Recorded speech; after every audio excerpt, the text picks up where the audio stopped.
a student should do. In all 4 topics हैं इस chapter में which a student should do. ठीक है, यहाँ पे मैं जेई और नीट दोनों के पॉइंट ऑफ व्यू से पॉइंट्स कवर करूंगा. Okay, some points are there जो जेई के लिए ज्यादा इंपॉर्टेंट है, that I will mention. ठीक है, लेकिन मैं यहाँ पे जेई नीट दोनों पॉइंट्स कवर करूंगा and also for CET. So 4 topics हैं इसमें.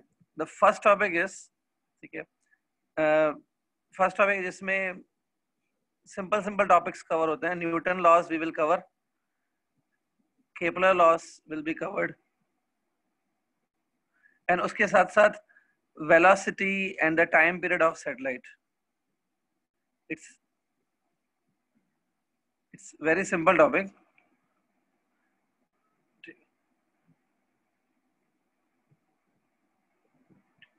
फर्स्ट टॉपिक ये रहेगा.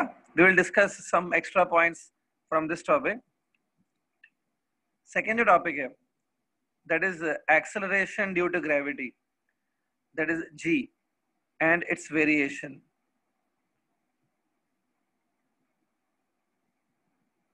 Acceleration due to gravity G and its variation.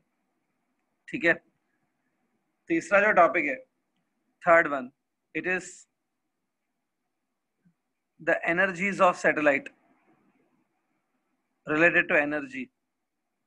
There is the kinetic energy of the satellite, potential energy, total energy, also binding energy, and after binding energy it comes escape velocity topic also over here. Escape velocity. ठीक है. और चौथा जो topic है, the fourth topic strictly JEE और NEET के लिए है. सीईटी वालों को ये चौथा टॉपिक नहीं रहेगा. Fourth topic is not for the CET. It's only asked in JEE and NEET. That topic is, here we are discussing gravitation, right? So, gravitational field intensity, and gravitational potential. Gravitational field intensity and gravitational potential. ठीक है. तो आज मैं try करूंगा इन 4 topics को cover करने की. Whatever extra points are required for this, and here I will assume that जो टेक्स्ट बुक लेवल की फॉर्मूलाज है, जो टेक्स्ट बुक में है, वो एटलीस्ट आप लोग ने किए. ठीक है. सो आपको जब भी अनाउंस किया जाए कि ये चैप्टर हम रिवाइज करने वाले हैं, कोई भी टेक्स्ट बुक से एटलीस्ट टेक्स्ट बुक लेवल की सारी फॉर्मूलाज आप रिवाइज करके आओ प्लीज. ठीक है, चलिए स्टार्ट करते हैं. ठीक है, I am now will start with some important useful points I will discuss. ठीक है, पहला पॉइंट. ठीक, here we are talking about gravitational force. एक चीज रखो, ग्रेविटेशन फोर्स जो है, it is a weakest force among all the 4 fundamental forces.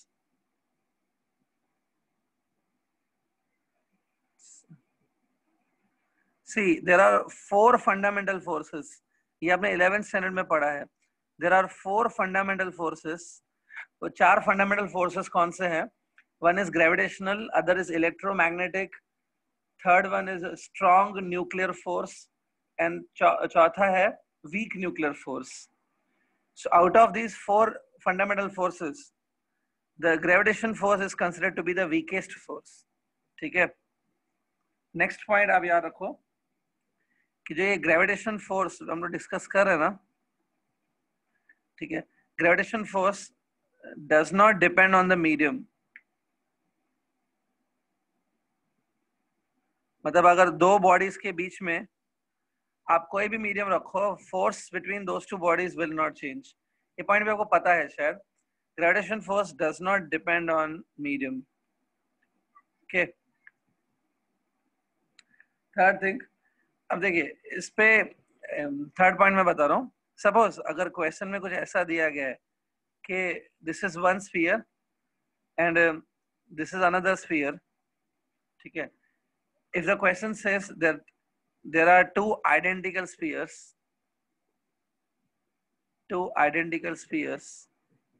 ठीक है, of radius r, and these spheres are in contact. ठीक है, ये देखो डायग्राम में समझेगा. There are 2 identical spheres okay, and having a radius r, दोनों का radius same है, which is r, and they are in contact with each other, ठीक है. So इनके बीच में जो gravitational force रहेगा, gravitational force is F. F is a gravitational force between them. Sometime question आता है that this F will be directly proportional to what power of R, मतलब ये R पे कैसे डिपेंड करेगा, ठीक है.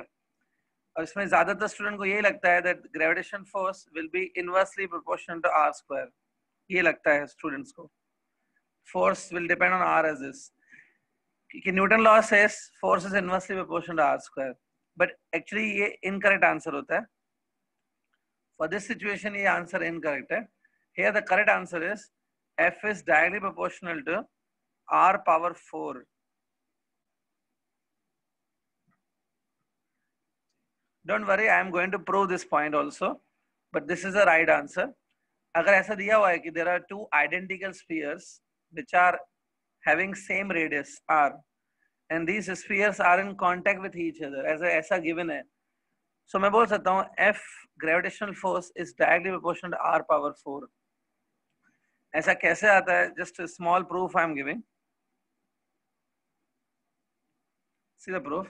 Suppose mass of each sphere is m. Mass of each sphere is m. ठीक है. So the force between these two spheres, the force will be G m into m divided by दोनों spheres के centers के बीच में देखो 2r distance है. 2r का square. ये point तो easy है. It's nothing but Newton's law of gravitation. अब problem क्या है कि आप यहाँ पे मास को लिखो डेंसिटी इनटू वॉल्यूम, ठीक है. मास को आप यहाँ पे लिखो डेंसिटी इनटू वॉल्यूम, क्योंकि m गिवन नहीं है एक्चुअली क्वेश्चन में. We are taking it as m. तो m को रिमूव करना है. मास को लिखो density into volume, that is rho into 4/3 pi r cube. Density of the sphere into volume. Now second sphere is also identical.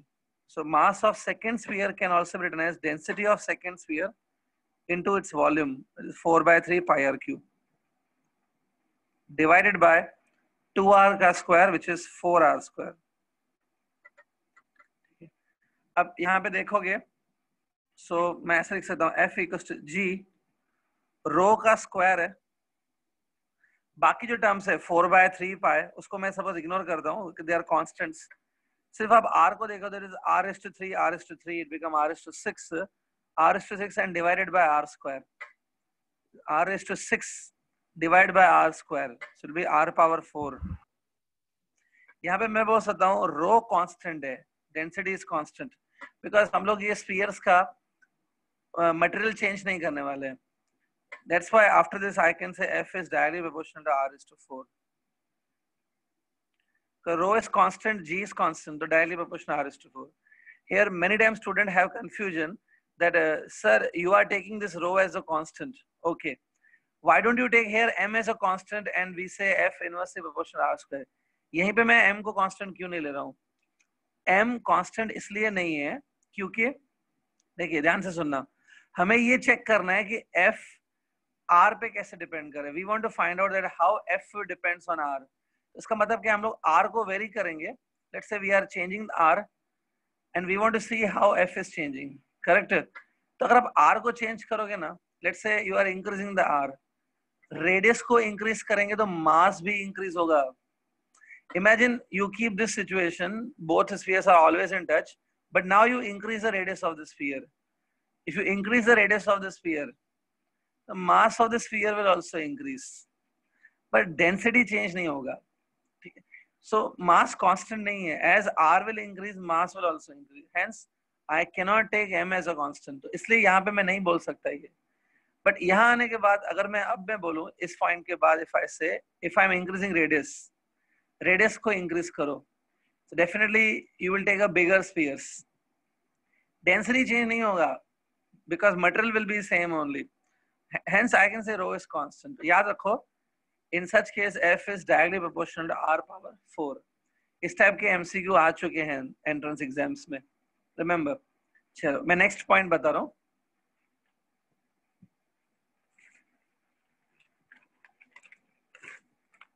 C the next point, point number 4, ध्यान से देखो. Suppose if they give you like this, that ये एक mass है, it's a mass capital M. ठीक है, इस mass को हमने क्या किया, we split this into two masses. इसको स्प्लिट किया दो पार्ट्स में, like this and like this.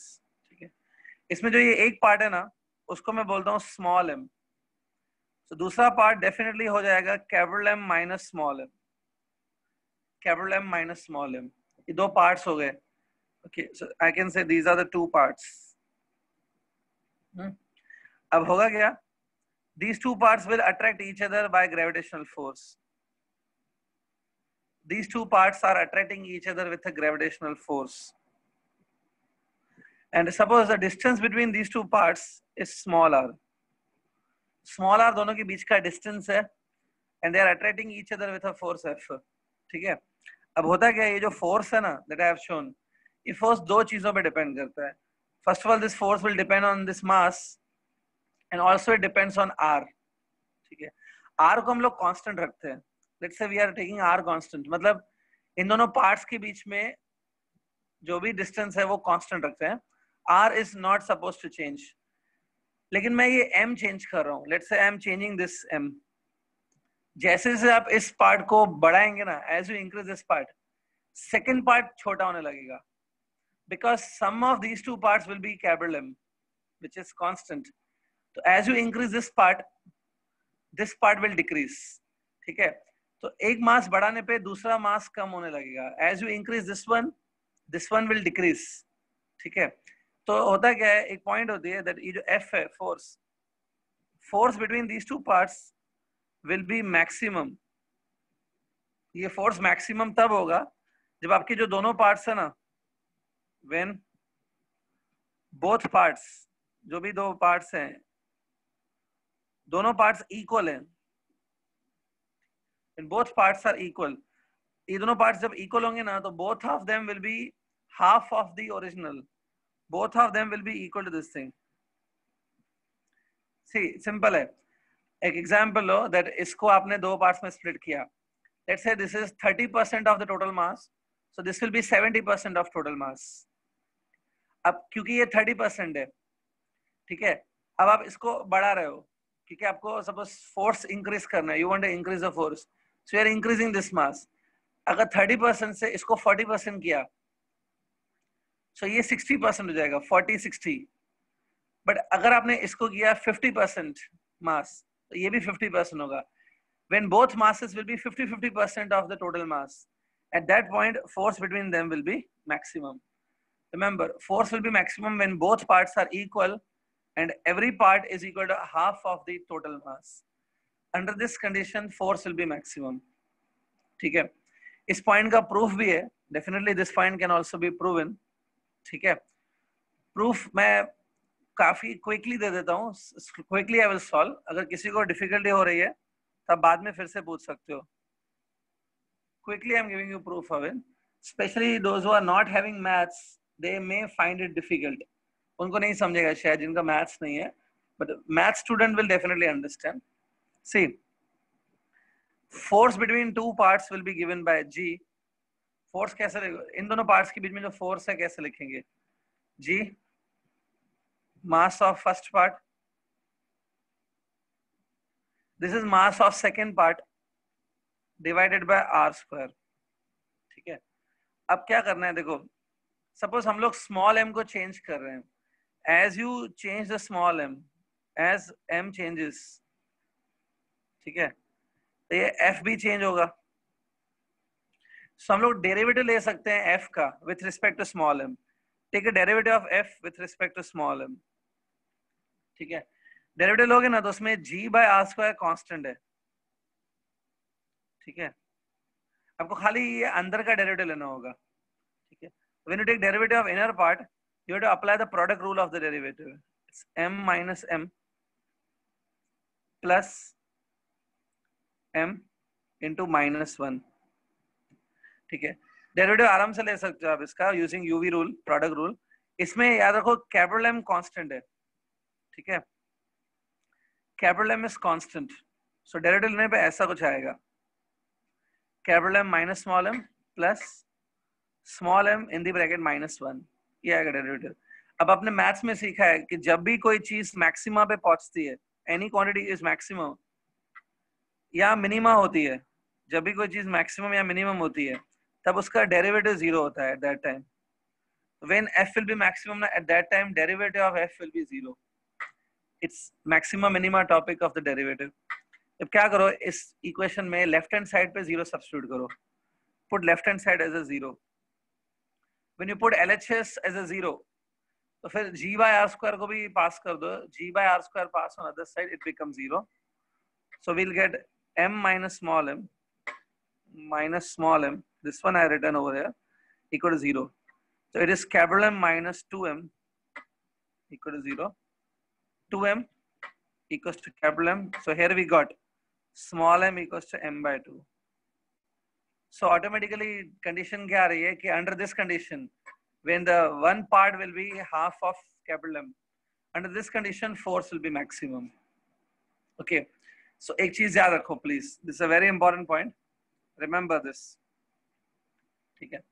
ये सब आपको MCQs के टाइम पे यूजफुल होगा, तो learn it and use it please. आगे बढ़ते हैं। So here I told you some points related to Newton law, points are based on Newton law. ठीक है, अब कुछ पॉइंट्स सैटेलाइट की कवर कर लेते हैं। Let's cover some point related to velocity and the period of the satellite. In this section we will discuss points related to velocity and the time period of satellite. ठीक है, अब heading भी डाल सकते हो। Now we'll discuss this. सबसे पहले आपको टेक्स्ट बुक लेवल की फॉर्मूलास तो पता होनी चाहिए। The velocity of the satellite, the velocity with which satellite revolve, that velocity is sometimes known as critical velocity, or it is also known as orbital velocity. That velocity is given by under root of gm by small r. Small r is a radius of orbit. Small r is a radius of orbit. ठीक है, small r orbit का radius है, तो small r को हम लोग ये भी लिख सकते हैं r plus h. And this m is a mass of the satellite और mass of the planet.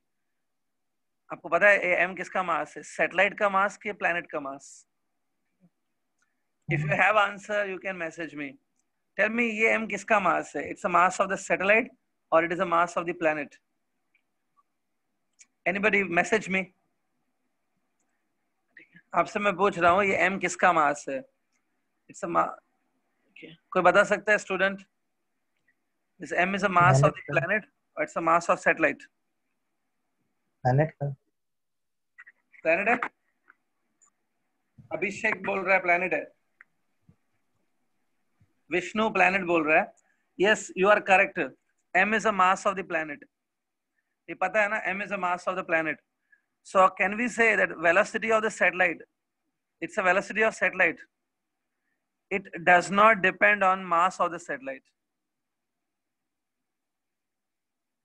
It's a velocity of satellite, but it does not depend on mass of satellite. Okay, satellite के mass पे depend नहीं करेगी। ठीक है, now you also know time period का formula 2 pi under root of r cube by gm. इसमें भी जो ये m है ना, it's a mass of the planet, same like this. So hence I can say the time period of satellite and velocity of satellite does not depend on mass of satellite, both. T, time period and velocity both does not depend on mass of satellite. ये चीज ध्यान में रखना। आगे बढ़ते हैं। Now look here, if suppose if I talk about a satellite, if I talk about a satellite which is revolving very close to Earth, sometimes they can ask you the question on a satellite which is revolving very close to Earth. Suppose एक satellite है which is revolving very close to Earth. Okay, it's revolving very close to Earth. तो ऐसे satellites के लिए पता है क्या होता है, इनका height will be approximately 0. Its height will be negligible compared to radius of Earth. Because satellite is very close to Earth. Height negligible होगा, ये h दिख रहा है, it will be nearly zero. So for such satellites, small r will be approximately equal to capital R. Small r will be approximately equal to capital R. तो ऐसे satellites का जो VC होता है ना, you know VC is given by this formula. Here small r will become capital R. Small r become capital R. तो देखो यहाँ पे एक टर्म आ रहा है under root of GM by capital R. ठीक है, इसकी वैल्यू आप याद कर लेंगे तो बेटर रहेगा. इसकी वैल्यू होती है 7.92 किलोमीटर पर second. It's a value of this term. कुछ एमसीक्यूज में इसको अप्रोक्सीमेटली 8 भी लिया जाता है बिकॉज इट इज 7.9. तो this is the velocity of that satellite which is revolving very close to earth. ठीक है, इनफैक्ट एक बात बताऊं, ये जो वेलोसिटी मैंने लिखी है ना, it is a maximum possible critical velocity. कोई भी सैटेलाइट जो रिवॉल्व कर रहा है अर्थ के अराउंड, ये अर्थ के लिए है, कोई भी सैटेलाइट जो अर्थ के अराउंड रिवॉल्व कर रहा है उसकी वेलोसिटी इससे ज्यादा नहीं हो सकती है. क्यों ऐसा है? बिकॉज देखो, here you can say VC and this R are inverse proportion. I can say VC is inversely proportional root of R. यहाँ पे आप देखना, आपने H को 0 कर दिया ना, here you took H as 0, small r become capital R. This is the minimum value of small r. Small r अभी इससे कम नहीं हो सकता है. So when small r become minimum, at that time VC become maximum ना. ये critical velocity की सबसे ज्यादा वैल्यू है. It's a maximum value of critical velocity. Okay. याद रखो इस टर्म की वैल्यू है 7.92. Now, if I talk about the time period of this satellite, the satellite which is revolving very close to Earth, अगर इस satellite का time period निकालो, तो you know that time period is given by 2 pi under root of r cube by gm. ये पता है. But the satellite which is revolving very close to Earth, उसका h 0 होता है, approx small r equal to capital R. इधर small r की जगह I will put capital R. सो देखो ये आ जाएगा. अब आपको ये पता है that GM divide by capital R square, this thing is equal to small g. ये पता है ना? ठीक है. So GM can be written as GR square. ये देखो, ये चीज यहां से मैंने फाइंड की. अब इसको यहाँ पे सब्स्टिट्यूट कर दो, but in place of denominator you put this. Solve करो, आपको टाइम पीरियड की फॉर्मूला आएगी 2 pi under root of r by small g. ये आ जाएगी. It's a, can I say, it is a time period of that satellite which is revolving very close to Earth. क्योंकि मैंने small r को capital R ले लिया है. अब देखो ये जो टर्म है ना, इसके अगर मैं वैल्यूज पुट करूं, if I put this r as 6400 kilometre and g 9.8, if I solve, answer will come 84.6 minutes. ये जो टर्म है ना, इसकी वैल्यू होती है 84.6 मिनट्स. इंपॉर्टेंट टर्म है ये, 2 pi root of r by g. Sometime oscillations में भी ये टर्म आता है. Value of 2 pi under root of r by g is 84.6 minute. आप सबको time period of simple pendulum की फॉर्मूला पता है ना? Time period of simple pendulum oscillation, उसकी फॉर्मूला है 2 pi under root of l by g. तो think, अगर l की जगह r आ गया, r is the radius of earth, तो इसकी वैल्यू हो जाती है 2 pi under root of r by g की वैल्यू हो जाती है 84.6 मिनट्स. ठीक है. So it is the velocity of that satellite which is revolving very close to earth. अब मैं नेक्स्ट पॉइंट पे जा रहा हूं.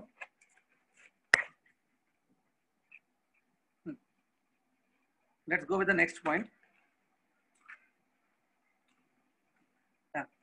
Next point I am discussing related to Kepler law.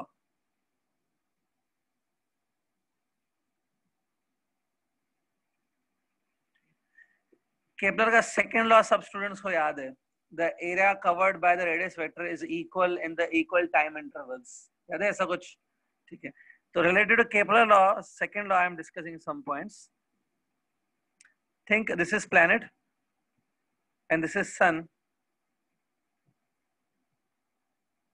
ठीक है. Planet revolves like this around the sun. ठीक है. यहाँ पे जब दोनों के बीच में जो डिस्टेंस सबसे मिनिमम है, this minimum distance I am naming as R1, और जब ये दोनों प्लैनेट और सन के बीच में डिस्टेंस मिनिमम है विच इज R1, ठीक है, उस टाइम पे इस प्लैनेट की जो वेलोसिटी है, that velocity is let's say V1, ठीक है। अब प्लैनेट आगे मूव करेगा एंड आफ्टर हाफ ईयर के बाद, 6 महीने के बाद, आधे साल के बाद, planet exactly half ellipse complete कर लेता है एंड इट रीचेस हियर, ठीक है। When it reaches here, the distance between sun and the planet are maximum. This maximum distance I am naming as R2, and the velocity of the planet over here, the velocity of the planet is V2. अब सबको पता है इस point पे जब सन और planet सबसे दूर हैं, this point is called as apogee. इसका एक दूसरा नाम है app हीलियन.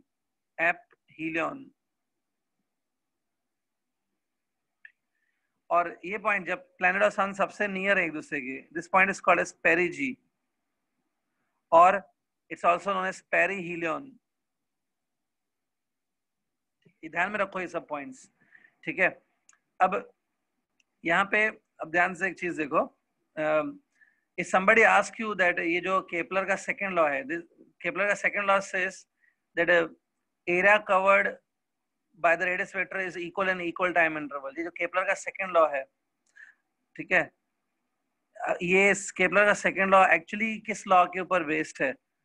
So Kepler second law is based on law of conservation of, it is based on law of conservation of angular momentum. It is based on law of conservation of angular momentum. कैसे है ये मैं explain करता हूं, but first of all you note it down please, it's important. Kepler's second law is actually based on law of conservation of angular momentum. इसका मतलब है using law of conservation of angular momentum we can prove the Kepler's second law. Kepler's second law proof हो सकता है using law of conservation of angular momentum. So second law is based on law of conservation of angular momentum. कुछ student को ये पता नहीं होता है तो वो हमेशा लिख के आते हैं law of conservation of energy. वो बोलते हैं law of conservation of energy तो यूनिफॉर्म यूनिवर्सल है ना, कहीं पे भी लग जाएगा. ऐसा नहीं होता है. Law of conservation of angular momentum पे बेस्ड है ये, keep it in mind. Okay, हर चीज कंजर्वेशन ऑफ एनर्जी पे नहीं होती है, based on conservation of angular momentum. अभी कैसे होता है ध्यान से देखो, that I am explaining how to prove this thing. See, imagine your sun है ना, sun is at rest during this motion. When planet revolves around the sun, we can assume that sun is at rest. So suppose through the sun one axis is passing through the middle of the sun, and I can say around this axis the planet is revolving continuously like this. मैं ऐसा मान सकता हूं कि ये एक axis है, around this axis planet ऐसे घूम रहा है. So planet is performing rotational motion around this axis. ये एक्सिस के अराउंड planet ऐसे घूम रहा है in the rotational motion. अब देखो, consider this as to be a rotation motion around this axis. ठीक है, अब ये जो planet है ना, planet के ऊपर जो forces लग रहे हैं, it is, suppose if I want to calculate the forces acting on this planet, तो planet के ऊपर एक ही force लग रहा है, the gravitational force of the sun. The planet will be attracted by the sun. Planet को sun attract कर रहा है. The force between planet and the sun is a gravitational force ना. अब problem क्या है, ये जो force है ना, which I have shown to be acting, ये force axis पे act हो रहा है. It is passing through the axis. This force is coinciding with the axis. इस फोर्स का आगे बढ़ा तो ये एक्सिस पे लग रहा है ना. That's why this force will not generate any torque. Torque acting will be zero. See, ये जो रोटेशन मोशन चल रहा है ना, in this rotation motion there is a force acting on this body, but there is no torque acting on this body. Torque तब बनता है जब force is directed away from the axis, but here the force is directed towards the axis. ठीक है, ये अपने rotation में आपको पता होगा, जब फोर्स सीधा सीधा एक्सिस से कट करता है ना, when force passes through the axis, the torque is not generated. यहाँ पे आप ऐसे बोल सकते हो कि इस प्लेनेट के ऊपर टॉर्क नहीं लग रहा है. अब आपको याद होगा in absence of torque, when torque acting on a system is 0, the angular momentum of the system remain conserved.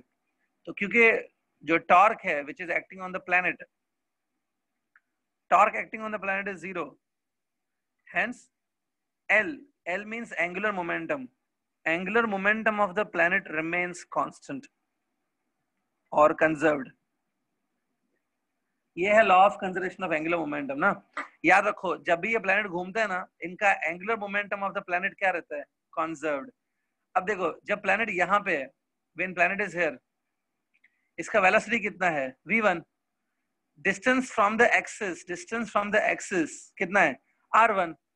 इसका जो एंगुलर मोमेंटम है ना, इस angular momentum will be mvr, तो पता है एंगुलर मोमेंटम mvr होता है, will be v1r1, where m is the mass of the planet, v1r1, mvr is the angular momentum. I am calculating angular momentum at perigee, but at any point if you calculate angular momentum, mvr, it remains constant. M into v into r at any point remains what? Constant. It not necessarily perigee, at any point it remains constant. So v is a velocity at any point, r is a distance from the axis at any point. ठीक है, अब इसमें m क्या है? m is the mass of the planet. आप सबको पता है जब भी planet ऐसे revolve करेगा, this r can change, velocity also can change, but planet का mass constant रहता है. Throughout this motion, mass तो constant ही रहेगा. Take this m as a constant and pass it on other side. So VR product is also constant. I can say VR product is constant. So through that I can say V inversely proportional to R. तो ये जो planet revolve कर रहा है ना, ऐसे planets के लिए this V and this R are inversely proportional. V और R inverse proportion है. तो as the planet will go from perigee to apogee, as the planet moves from perigee to apogee, आपको पता है ये R increase होता जाएगा, R will increase. As R will increase, V will decrease. तो V और R inverse proportion है, तो यहाँ पे देखिए R सबसे ज्यादा है, R is maximum, तो यहाँ पे velocity will be minimum. ये दोनों inverse proportion है. Here R is minimum, so here velocity will be maximum. Yeah, याद रखिए E is inversely proportional to R, but the product of VR remains constant. VR की product constant है, so I can also write this one, V1 R1 equals to V2 R2. कभी कभी MCQ इस point formula पे भी based हो सकते हैं. It is VR at the perigee and this is V into R at the apogee, but V into R is constant, so that's why these will be equal to each other. ये जो सारी formulas मैंने लिखी हैं इसके ऊपर आपके questions हो सकते हैं. There can be question on these all points. ठीक है? See to it. Clear? It is there. So it is said that Kepler's second law is based on law of conservation of angular momentum. ठीक है? अभी तक ये finish नहीं हुआ है, but first to understand this, उसके थोड़ा मैं आगे बढ़ता हूँ फिर. Okay, is it clear? Okay, अब मैं इसके आगे बढ़ता हूँ. Somewhat more will go.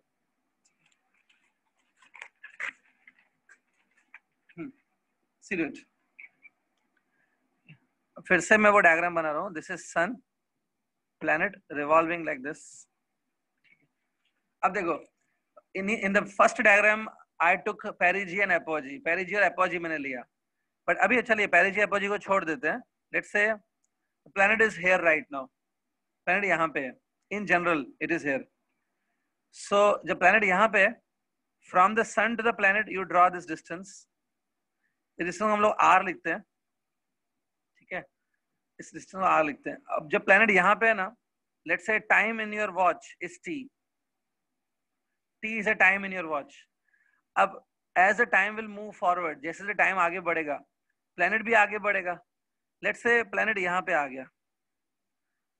ये बहुत ही छोटा सा distance है. Assuming that it's a very small distance which has been covered by the planet. Here the distance covered by the planet is let's say dx.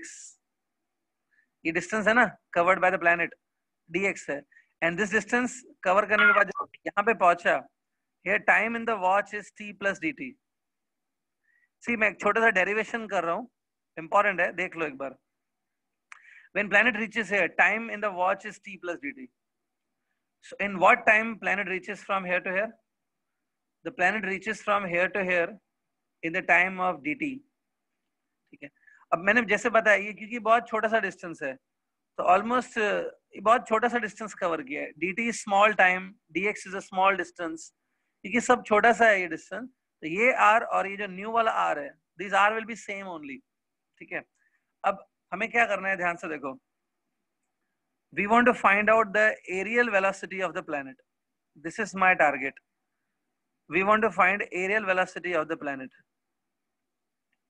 Aerial velocity क्या होता है? The area covered by the planet, area swept by the planet per second. Area covered per second, that is called aerial velocity. कितना area वो एक एक second में cover कर रहा है, the rate of covering area, that is called aerial velocity. तो aerial velocity कैसे मिलेगी पता है? यहाँ पे देखो, अगर in this diagram if you see this shaded area. This shaded area is, let's say, dA. This shaded area is, let's say, dA. So area covered is dA. अगर आप सिर्फ dA ले रहे हो तो ये तो area covered है. But this area is covered in how much time? This area is covered in dt seconds. इसको dt से divide करो. As you divide with dt, this become area covered per second. ये हो गया area covered per second, which is aerial velocity. So aerial velocity is given by this formula, dA by dt. अब इसमें dA क्या है? As I told you, dA is the area of this triangle. It's almost triangle. तो triangle की area क्या होती है? Half into base into height. So मैं एरिया ऐसे निकाल रहा हूँ, half into base into height. Base you take as a dx, height you take as a r. So ये देखो, it's half into base into height divide by dt. ठीक है. अब यहाँ पे देखो dx by dt आ रहा है, we are getting dx by dt. ठीक है. dx is the distance covered by this planet, ना? dx is the distance covered by planet. Divide by dt. When you do dx by dt, this will give you velocity of the planet. dx by dt will be the velocity of the planet. So in place of dx by dt, I will write on velocity of the planet. So it become half vr. Half vr. So aerial velocity is half vr. ठीक है. अब आपको याद होगा planet के लिए हमने proof किया था कि m into v into r, it is angular momentum which is constant l. So v r can be written as l by m. V r को l बाई m भी लिख सकते हैं, half into l by m, which is l by 2m. Remember this is a formula for areal velocity of the planet. The velocity of the planet, aerial velocity means area covered per second. जितना उसका area cover करने का rate है, aerial velocity, it is given by L by 2m. अब आपको याद है L तो constant है ना, angular momentum remain conserved, ये मैंने बताया था. तो L is constant, m is the mass of the planet, m is also constant, तो ये पूरा constant हो गया. That is aerial velocity of the planet remain constant. ठीक है. इस टॉपिक में L कांस्टेंट है, M कांस्टेंट है, एरियल वेलोसिटी कांस्टेंट है, VR का प्रोडक्ट भी कांस्टेंट है, that also I told you. ठीक है. But V is inversely proportional to R है. ठीक है. तो जहां पे R मिनिमम होगा वहां पे V मैक्सिमम होगा. ठीक है. तो ये कुछ फॉर्मूलाज है related to Kepler second law that you should know. ठीक है. So I hope it is clear. Keep this all points in your mind. ठीक है. आगे बढ़ते हैं. Now, next point मैं discuss कर रहा हूँ. All of you know that Kepler law says t square directly proportional to r cube.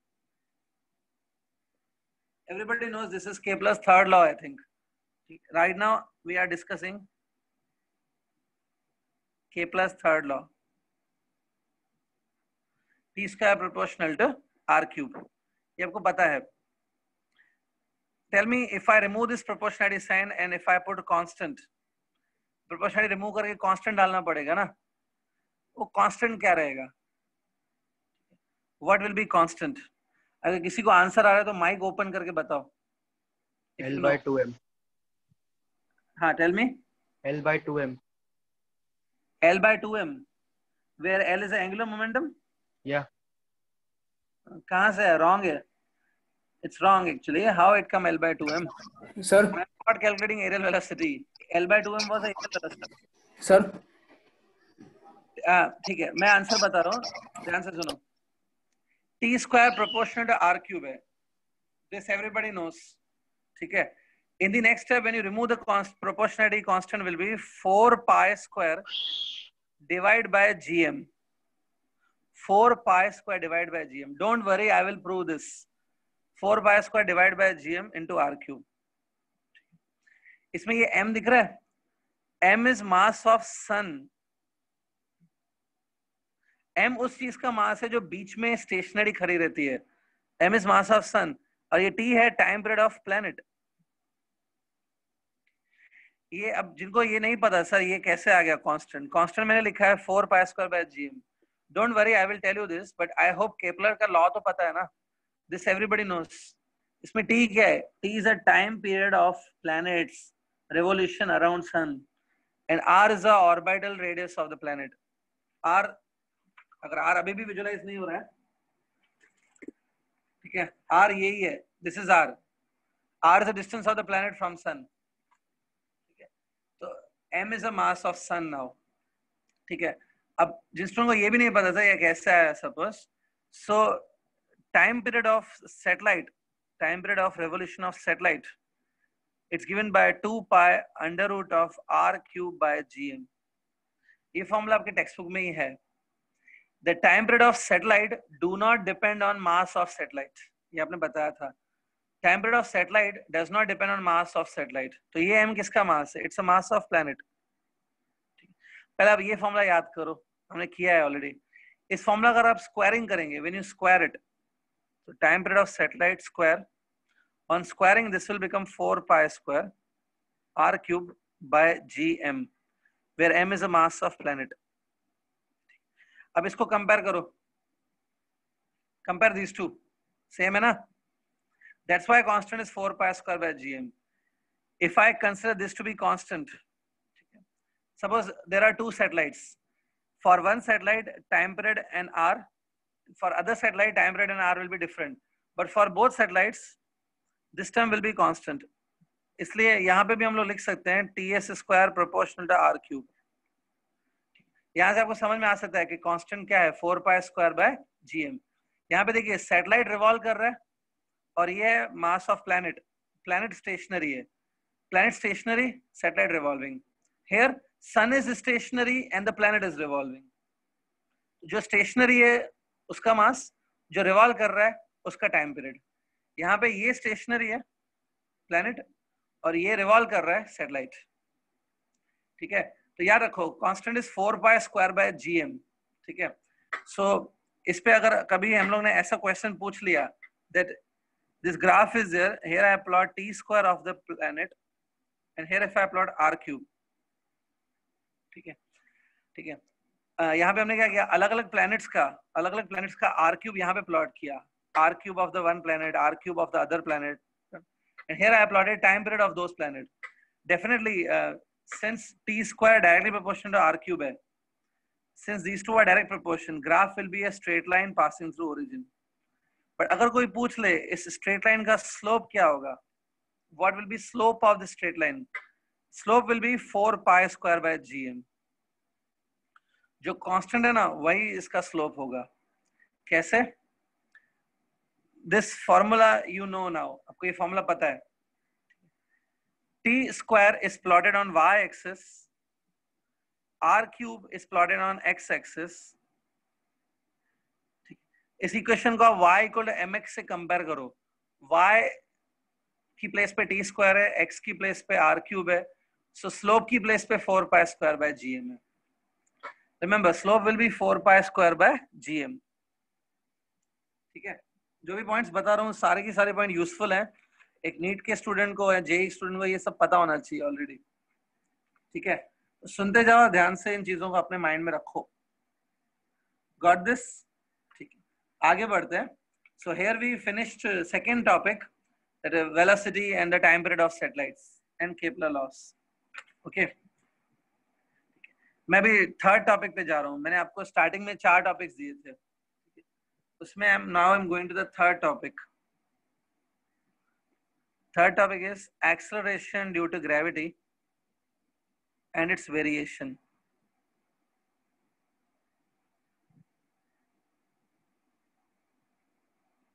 Acceleration due to gravity and its variation.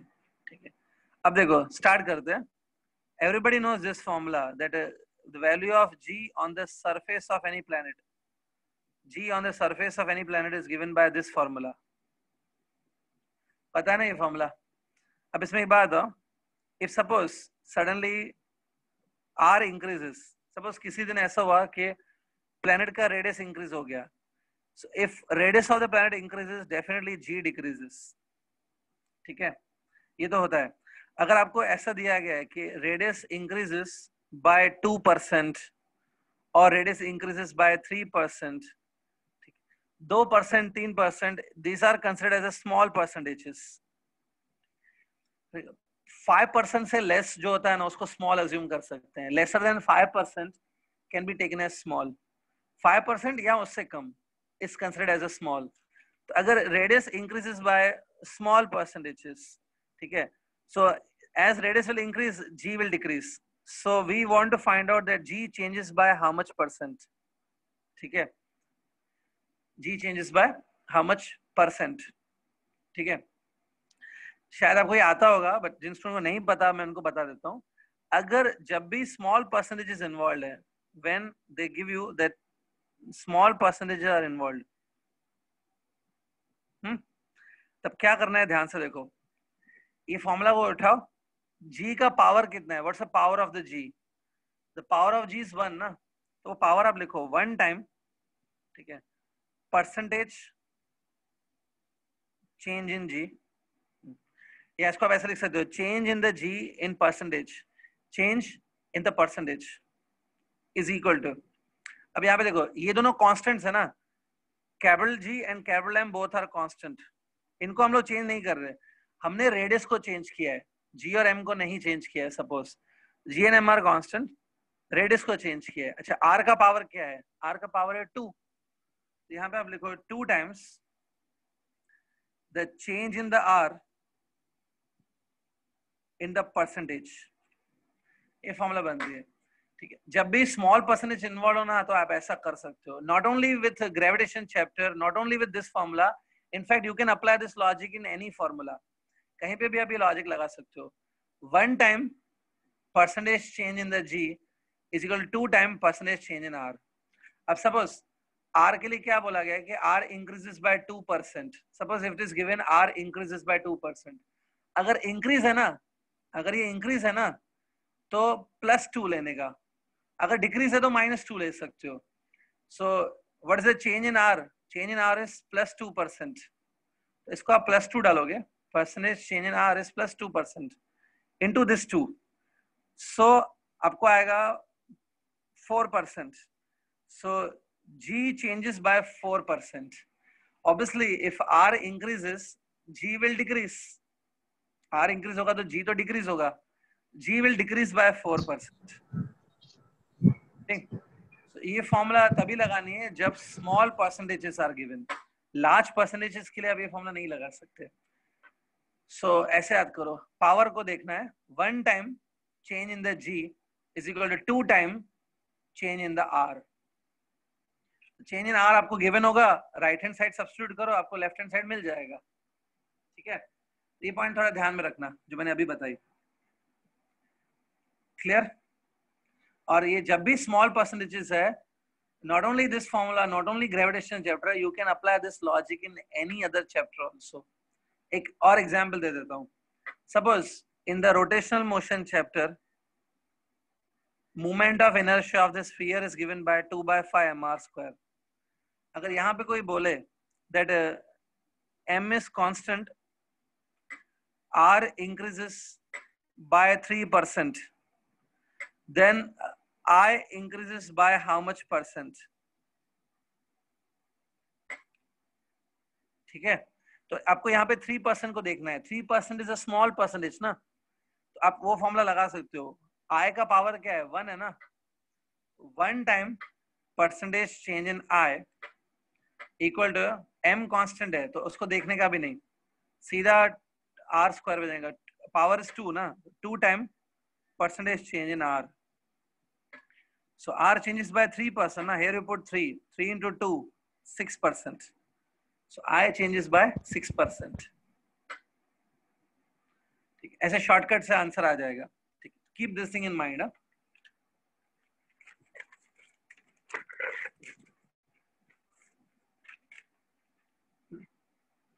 Is it clear?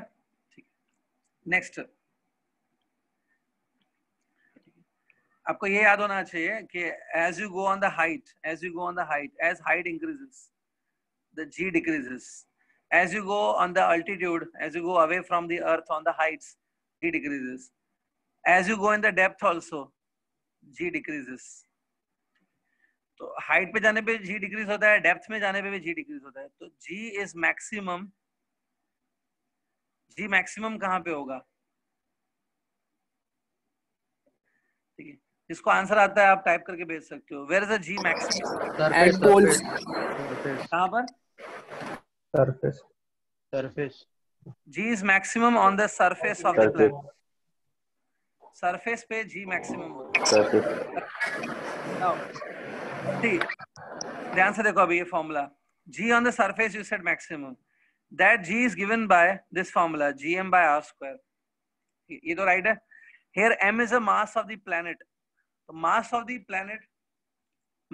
planet can be written as density of the planet into volume of the planet. M is the mass of the planet. इसको मैंने लिखा है density into volume of the planet. Density into volume divide by R square. ठीक है. So ये देखो R square and R cube gets cancelled. तो small g की एक और फॉर्मूला है G rho 4/3 pi r.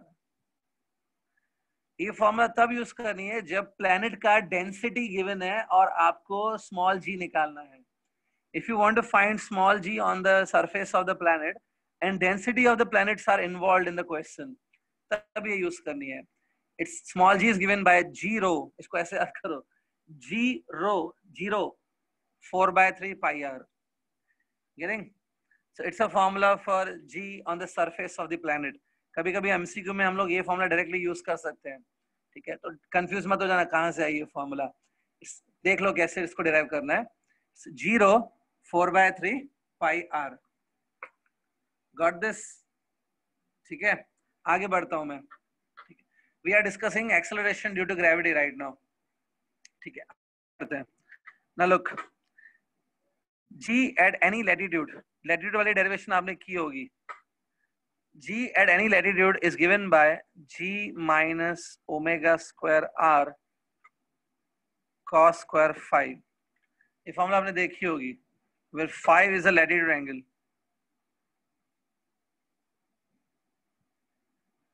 ठीक है, अब इस पे हम लोग इस फॉर्मूला पे कुछ क्वेश्चन सॉल्व कर रहे हैं, मतलब कुछ एक्स्ट्रा पॉइंट्स मैं इस फॉर्मूला पे बता रहा हूँ. So I hope you know this formula. Topic is variation of G with latitude. ठीक है, अब देखो इसमें कभी कभी ऐसा क्वेश्चन आता है, कभी कभी यहाँ पे ऐसा क्वेश्चन आता है कि at what omega, omega is the angular speed of rotation of earth. At what omega earth must rotate? At what omega earth must rotate so that person on equator, the person standing on the equator feels weightless. Person standing on the equator feels weightless. देखा है ये question कभी? अगर नहीं देखा तो ये question note कर लो. It's a question for me. इसका सॉल्यूशन बताता हूं मैं. Note down the question. At what omega earth must rotate so that person on the equator feels weightless. ठीक है, अब इसको देखिए, दो मेथड से सॉल्व किया जाता है ये क्वेश्चन. फर्स्ट मेथड डेफिनेटली ज्यादा इजी वाला मैं यूज करूंगा, ठीक है, but second method will also be easy. ध्यान से देखो, पहले मैं एक मेथड बता रहा हूँ. See, this is diagrammatical method. See, imagine ये अर्थ है, this earth, and around this axis right now earth is rotating. Earth अभी इस एक्सिस पे रोटेट कर रहा है. अर्थ की जो प्रेजेंट स्पीड है, प्रेजेंट स्पीड ऑफ रोटेशन, उसको चलो मैं लिख देता हूं omega. Presently earth is rotating at this speed omega. ठीक है, इस ओमेगा को आप कभी भी 2 पाई बाय टी लिख सकते हो. ठीक है, and T time period of this rotation is 24 hours ना. This T is 24 hours. इसको सॉल्व करके आपको ओमेगा आ जाएगा. ठीक है, जब आप ये सॉल्व करोगे ना तो ओमेगा आएगा अप्रोक्सीमेटली 7.2 इंटू 10 पावर -5. ये भी एक एक्स्ट्रा पॉइंट है which I wanted to tell you. The earth rotates at this omega. अभी जो अर्थ रोटेट हो रही है ना, वो इस ओमेगा पे रोटेट हो रही है. This is a present omega of the अर्थ. ठीक है, देखो आपको पता है अर्थ फिलहाल रोटेट हो रही है, तो इस स्पीड पर रोटेट हो रही है. This is omega of its rotation. ठीक है, अब देखो आगे बढ़ते हैं. This is equator, you know this is equator. ठीक है, अब सोचो यहाँ पे इक्वेटर पे हमने एक बॉडी रख दिया. ये बॉडी है या पर्सन है, it may be a person on the equator. ठीक है, तो इस पर्सन का जो मास है वो m है. Mass is m. So in this direction the person will feel the force mg. This will be direction of mg force. अब क्योंकि अर्थ रोटेट कर रहा है, when earth is rotating this person is also moving in the circular path. When earth rotates, this person also moving in a circular path of radius capital R. ये देखो, person भी circular motion कर रहा है. That's why the person will experience centrifugal force. ये person centrifugal force experience करेगा. The centrifugal force will be outward, बाहर की तरफ लगेगा, like this. Centrifugal force will be outward, and the centrifugal force will be m omega square into r. ये centrifugal force है. ठीक है, अब होता क्या है, नॉर्मली क्या होता है, ये मैंने आपको ओमेगा फाइंड आउट करके दी. Is it very small omega? Omega काफी छोटा है, 10 पावर -5. तो ये देखो, ये जो ओमेगा है ना, ये बहुत ही छोटा है, 10 पावर -5. तो omega square will be 10 power -10. तो याद रखो ये टर्म, इट इज सेंट्रीफ्यूगल, ये टर्म काफी स्मॉल होता है. ठीक है, ठीक है, तो ज्यादा बड़ा टर्म कौन सा होता है? mg होता है. ठीक है, mg इज बिगर. ठीक है, अब क्या होता है, अज्यूम करो सपोज अर्थ ने अपना ओमेगा इंक्रीज कर दिया. Earth rotates faster. As earth rotates faster, omega of the earth will increase. Presently this is the omega, ये इंक्रीज होगा. As omega will increase, as this omega will increase, this whole term will also increase. ये term भी increase होगा. ये term increase होते होते एक point आएगी जब ये जो टर्म है ना, m omega square r, this term will become equal to mg. ठीक है, देखो in reality this term is very small. I explained you how. This term is very small, but as the omega will increase, suppose earth अपना rotation का speed बढ़ा रही है, तो एज earth will increase its speed, this term will increase. As this term will increase, तो ये term mg के equal हो जाएगा एक point पे. ठीक है, when these two terms become equal ना, at that time the person standing on the equator will feel weightlessness. Weightlessness कब feel होगा? जब ये दोनों equal होंगे. This person will feel weightlessness when these two will be equal. ये तो mm cut हो जाएगा. Omega square will be g by r. Omega will be root of g by r. When Earth rotates at this particular omega, जब Earth इस omega पे rotate करता है, then only the person standing on the equator feels weightlessness. So this is the answer of this question. ठीक है, सिर्फ एक extra point बता देता हूँ.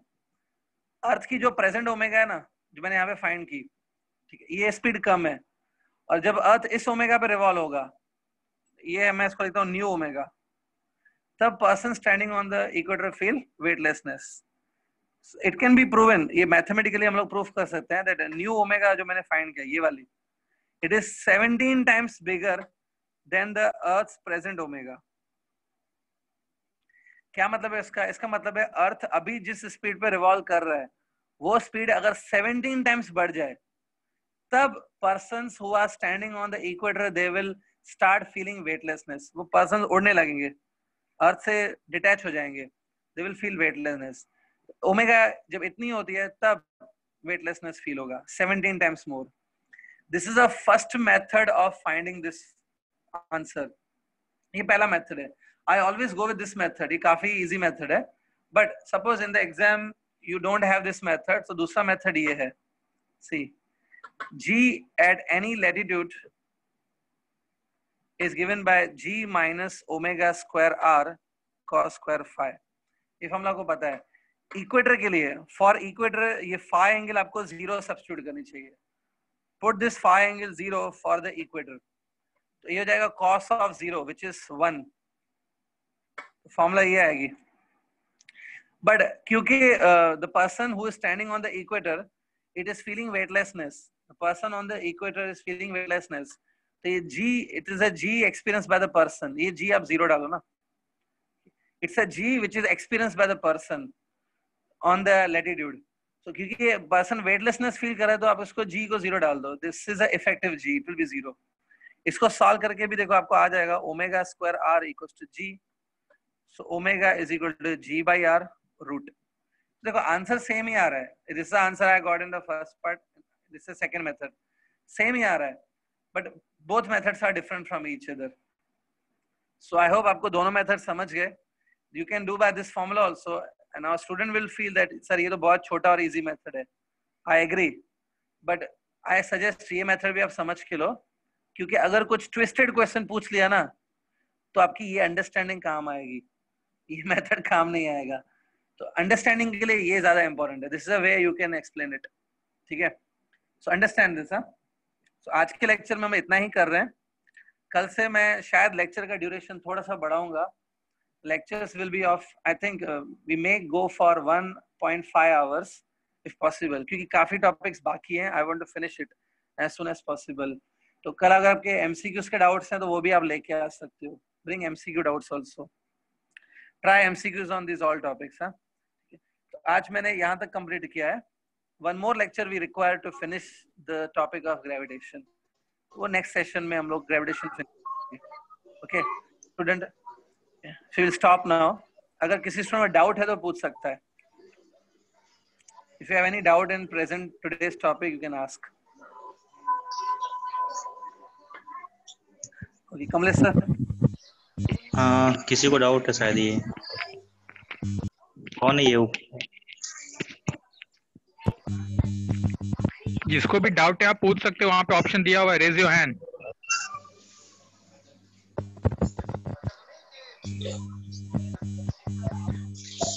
किसी को कुछ पूछना है? ठीक है, भले कल भले पूछ लें, कोई बात नहीं. Okay, no problem. Vishnu Nair. Vishnu sound unmute करके बोल. सर वो 17 कैसा है वो समझा नहीं. देखो वो प्रूफ करना पड़ेगा कैलकुलेशन करके. देखो मैंने आपको ये देखो सीधे कैमरा आपको मैंने ये ओमेगा निकाल के दिया ना. This is present omega. Omega. अब देखो मैंने जब बताया कि इस ये न्यू ओमेगा है जिस पे अर्थ को रोटेट करना चाहिए सो दैट पर्सन वेटलेसनेस. इसमें काम करो आप जी की वैल्यू 9.8 डाल दो. I am leaving up to you. ये जी की वैल्यू 9.8 डाल दो और रेडियस डाल दो 6400 किलोमीटर और इसको सॉल्व करो कैलकुलेट. आपको न्यू ओमेगा आएगा. ठीक है. New omega divide by present. New omega divide by आपको answer 70. It can be proven using calculations. देखो फॉर्मूला मैंने दे दी है. It's a formula for new omega. ये वाली इसमें आप जी का वैल्यू डालो, आर का वैल्यू डालो, न्यू ओमेगा निकालो. और ये ओल्ड ओमेगा है. New omega divide by old omega करो, आपको 17 आ जाएगा. ये है ना new omega divide by old omega will be 17 आ जाएगा. Thank you sir. Anybody else?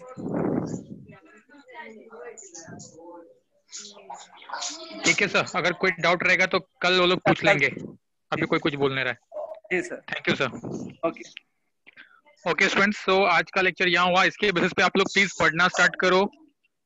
जो नोट्स है आपके पास, एंट्रेंस के नोट्स है, तुरंत उसके थ्योरी पढ़ो और एमसीक्यू सॉल्व करना स्टार्ट करो। जैसे एमसीक्यू सॉल्व करोगे आपके पास अच्छा खासा टाइम है। जो भी डाउट रहेगा ऑन द स्पॉट या तो आप जीनियस के व्हाट्सएप पे शेयर करो, या सर जब रहेंगे तो उस मोमेंट पे भी कर सकते हो, बट पहले शेयर करोगे तो अच्छा रहेगा। लेकिन कंटिन्यूअसली आप सॉल्व करना स्टार्ट करो। जैसे टॉपिक हुआ है तो आज से स्टार्ट कर दो सॉल्व करना, उसको वेट मत करो। ठीक है, कल सेम टाइम पे या जो भी टाइमिंग है मैं ग्रुप में इन्फॉर्म करूंगा। Thank you very much. समझे सर?